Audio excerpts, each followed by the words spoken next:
कारण प्रोसिडिंग घेणाऱ्याला मी सांगितलं की अशा अधिकाऱ्यांना चार्ज दिलेला आहे की जे त्याच्यावर कॅपेबल नाहीत, जी कॅपेबल असणारे अधिकारी बाजूला ठेवलेत आणि अधिकाऱ्याला चार्ज दिला ते लवकर बदला. शिवणला सांगितलं, परत तेच अधिकारी रिपीट येतात. एखाद्या पोलीस स्टेशनला नाही म्हणलं, पोलीस स्टेशनला सुद्धा जिथं PI ची पोस्ट आहे तिथं PSI चार्ज आहे. अशा बरेच गोष्टी सांगितल्या. त्याच्यानंतर ती बदलायला सांगितलेलं आहे. पालकमंत्र्यांनी दिलेल्या आदेशाच्या नंतर आता ते राज्याचे उपमुख्यमंत्री आहेत, मला वाटतं अधिकारी ऐकतील.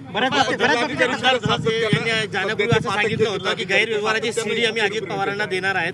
गैरव्यवहाराची सीडी वगैरे किंवा नाही, आता त्या DPDCच्या मीटिंगमध्ये तसा विषय झाला नाही. पण इथं जर कुणी DPDCच्या मीटिंगमध्ये कुणाला एकाला कॉर्नर करून कुणी बोललं तर आम्ही बसणार नाही. आणि जिथं म्हणलं की कुणी दहशत आहे तर आम्ही त्याला उत्तर दिलं, दहशत कुणाची त्याचं उत्तर द्या. त्याच्यामुळे जिथं माजी पालकमंत्री म्हणले की इथं अधिकाऱ्यावर दहशत आहे, मग कुणाची दहशत आहे, मग त्याच्यावर थोडी झाली पाचापाची तर त्याच्यावर बैठक संपली. नाही, पण शेवटचा किस्सा काय होता की कळतंय असं की सुरेश धस यांनी उठून माजी पालकमंत्र्यांना काहीतरी प्रश्न विचारला आणि त्यानंतर अजितदादांनी बैठक सोडून निघून गेले. नाही, असं प्रश्न वगैरे काही विचारला नाही. ते बोलत होते आणि ती बोलत असताना त्यांनी थोडंसं वेगवेगळ्या पद्धतीनं मांडलं गेलं. त्याच्यावर मी आणि सुरेशांना एके बाजूने बोलत होतो, ती एका बाजूने बोलत होते. बघा, हा जो विषय आहे तो मीटिंग मधला जो विषय झाला त्याच्यात एकच विषय होता की तुम्ही जे म्हणता ते अधिकाऱ्यावर दहशत आहे.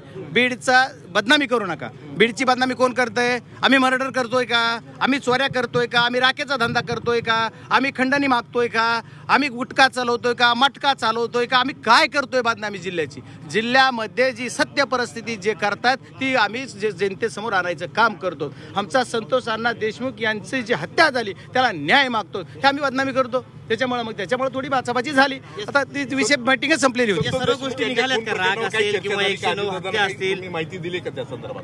नाही, ते दादानी स्वतःच बोललं, सगळी माहिती घेतली मी. त्याच्यावर लवकरात लवकर कारवाई करायला सांगितले. कोणी दोषी ठेवणार नाही. दादानी आमच्या समोर बी सूचना दिल्या सर्वांना की माझा जरी कोणी माणूस असेल, माझ्या पक्षाचा कोणी असेल तरी त्याला काही सोडू नका आणि सगळ्यात जे असेल ते कारवाई करा असं सांगितलं. नाही, माझं एकच मी पालकमंत्री महोदयावर त्यांनी जे सांगितलं ते सांगितलं, त्याच्यावर आहेत ते आहेत. पण तरी पण मला एकच मला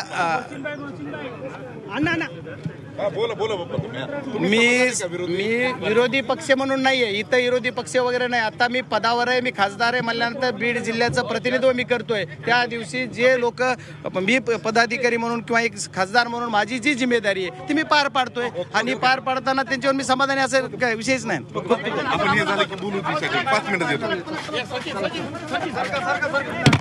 तर बीडमध्ये जिल्हा नियोजन समितीची बैठक पार पडली आणि यामध्ये काय घडलं हे बजरंग सोनावणे यांनी सांगितलेलं आहे. बीडमध्ये अनेक चुकीच्या पद्धतीने कामं झाली असा आरोप सोनावणे यांनी केलेला आहे.